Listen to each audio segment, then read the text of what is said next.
Rio, um passeio pela história, com Milton Teixeira. Patrimônio da Band News FM. Professor Milton, bom dia para você. Bom dia, Rodolfo. Bom dia, amigos. Bom dia, ouvintes. Professor Milton, é uma pena, né? Assim como esse casarão, enfim, essa estrutura, esse imóvel, temos tantos outros aí abandonados pelo Rio de Janeiro. Não sei se lhe vem à cabeça agora um ou dois assim que você colocaria como muito preocupantes e, por outro lado, muito importantes para a nossa história. Olha, na própria rua Riachuelo há vários prédios importantes que estão caindo aos pedaços. A Casa do Marechal Osório, um exemplar magnífico da arquitetura do iniciozinho do século XIX, você pode dizer que ele tem 200 anos, revestida de lindos azulejos portugueses. Sinceramente, se aquilo desabar, eu vou lá apanhar os azulejos para mim, porque aquele patrimônio não é para ser deixado dessa forma. E além do mais, pela pessoa que ali morou, né? Manuel Luiz Osório, Marquês de Herval, patrono da cavalaria brasileira, dos heróis nacionais. Agora, na própria rua Riachuelo, você tem a casa do Francisco Alves, o rei da voz, o Chico Viola, que está em péssimo estado de conservação. Você tem a casa do Visconde São Lourenço, Bento Maria Targhini, na esquina da Rua do Livramento, que está reduzida a fachada externa. Eu conheci aquela casa inteira. É um prédio parecido com o Paço Imperial. Em qualquer grande cidade brasileira, aquilo estaria muito bem cuidado. A sede do Clube Democráticos também está sofrendo terrivelmente. Isso sem sair da Rua Riachuelo. Olha bem, Capela do Menino Deus também está precisando de uma meia-sola, está bem abandonada. Então isso só na Rua Riachuelo, não estou nem falando da Lapa e das ruas vizinhas. Sem sair da Rua Riachuelo, você tem ótimos exemplos de degradação e de abandono da cultura no Brasil. Não adianta, isso não dá voto. Para piorar, a Casa do Osório é colada na rua, né? Você pode botar a mão na janela de vidro. Aí é triste, né? Você teria que ter uma vigilância constante. E eu não tenho contra o uso ser usado como a academia de filosofia, realmente, mas era bom que fosse uma instituição que cuidasse daquilo. Olha, em caso de desespero, até posto médico seria válido transformar aquilo. Um posto de saúde, um hospital, estamos precisando tanto de postos de saúde nesse momento. Até isso seria válido. O pior é deixar desabar, deixar cair, deixar naquele estado lamentável, que é uma vergonha para a cidade do Rio de Janeiro, para o Brasil. O Osório não é um personagem só da história do Rio de Janeiro, é um personagem da história do Brasil. Então você tem isso lá, é uma casa linda, realmente linda. A do Deodoro, que fica na Praça da República, também ela está nas mãos do Exército. Por fora ela está inteira, mas ela tem muito pouco uso. E nunca vi nenhum evento realizado ali que atraísse público. Você tem essas casas, museus assim, e mesmo as que têm todo um atendimento feito pelo governo, como a Casa de Rui Barbosa, que é uma fundação, ela sofre muito com a falta de verbas, com a redução de verbas do início desse ano, com a política que nem sempre é favorável aos funcionários. E com isso uma série de programas são cancelados, cursos de pós-graduação, restauração e etc. E agora com a pandemia, para piorar, ainda está tudo fechado. Como é que aquilo vai estar quando abrir é que eu não sei. Nem quero ver. Que já está e estará depois, né? Professor, vamos por favor com Sobe Som, em homenagem a um dos maiores nomes da música popular brasileira, da MPB, um tricolor como a gente, como eu e como o professor Milton Teixeira, que será homenageado no dia de hoje. Por favor, Thaís.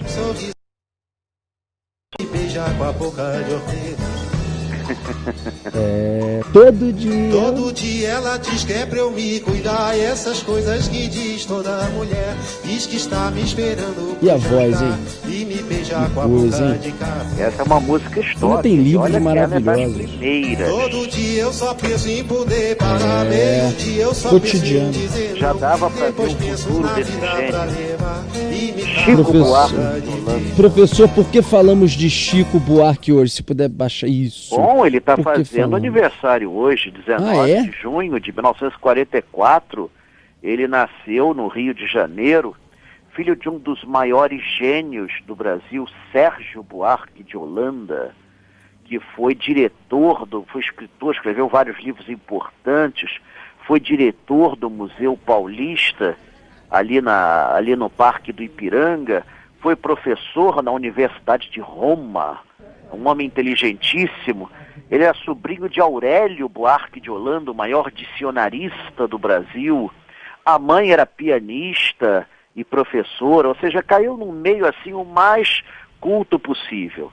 E Chico teve uma infância assim, não vou dizer que seja de multimilionário, mas foi privilegiada, teve a oportunidade de estudar na Itália, aprendeu vários idiomas, já compunha aos 15 anos de idade, escreveu os primeiros textos aos 18 anos. Chico é muito mais do que um cantor, ele é compositor, ele é escritor, ator e, olha, intérprete. Ele é um homem multifacetado, fantástico, e todos ele é premiado. Como escritor, ele tem 3 prêmios Jabuti.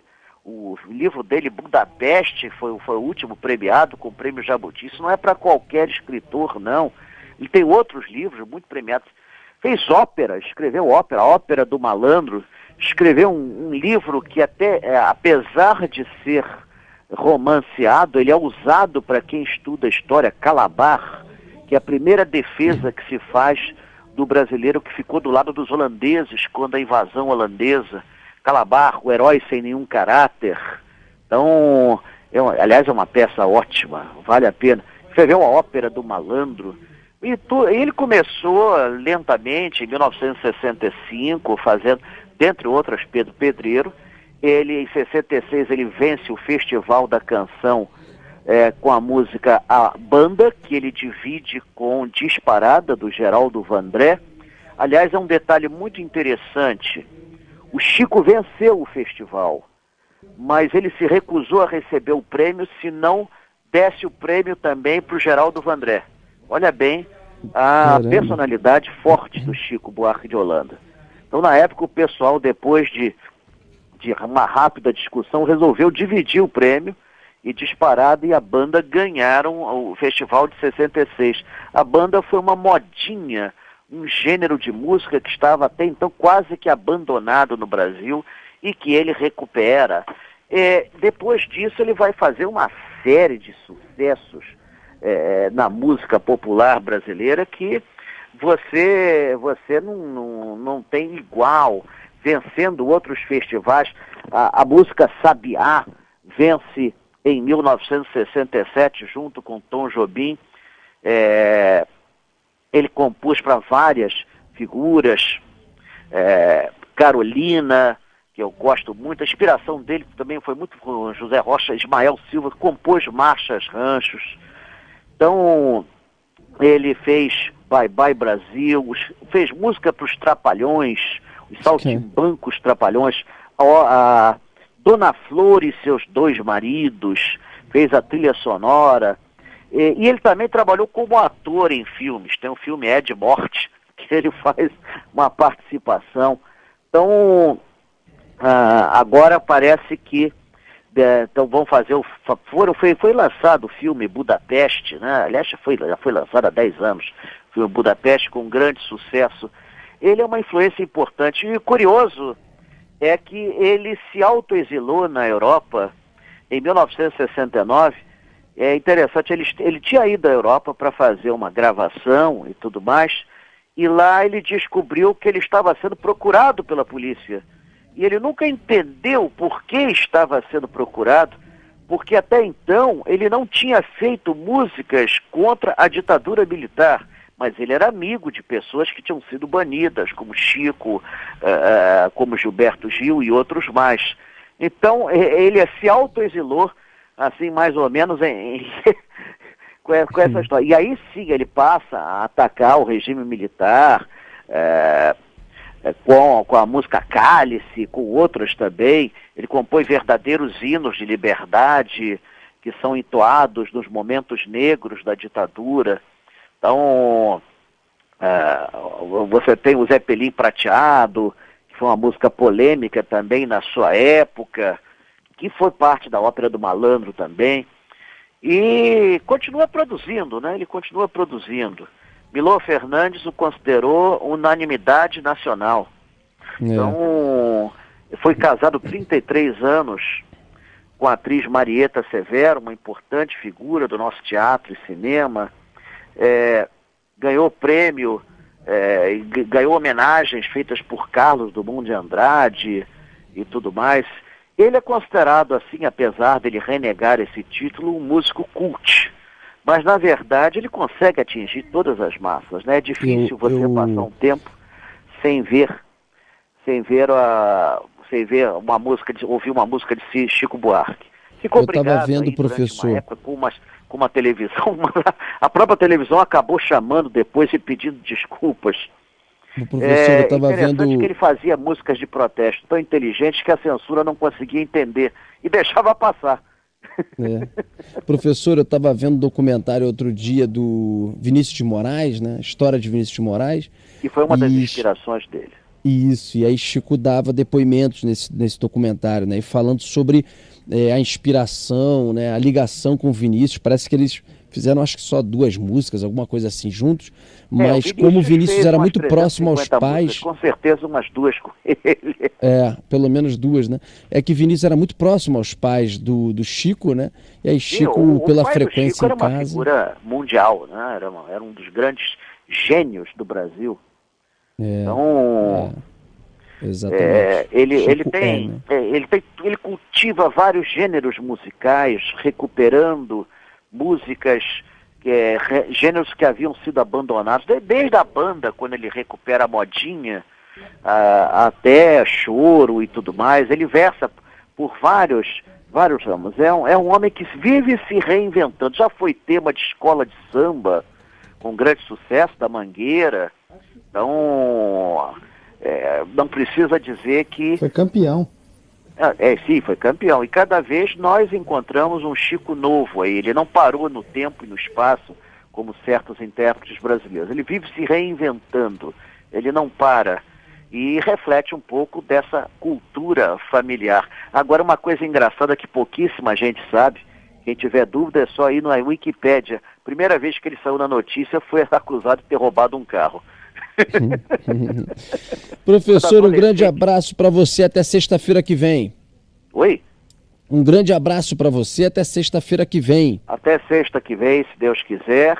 E vamos continuar aí. Vamos ter passeio virtual semana que vem, viu? Uhul! Então a gente vai noticiar com grande pompa e Estamos escolhendo o tema. Um tema que está sendo sugerido com força é a Copa de 50. Legal, hein? Legal, desculpe aí avançar por além do tempo necessário. Nada, que isso, professor. Pelo amor de Deus, a casa é sua. Um abraço, até semana que vem. E a minha não está em ruínas, não. Ainda bem.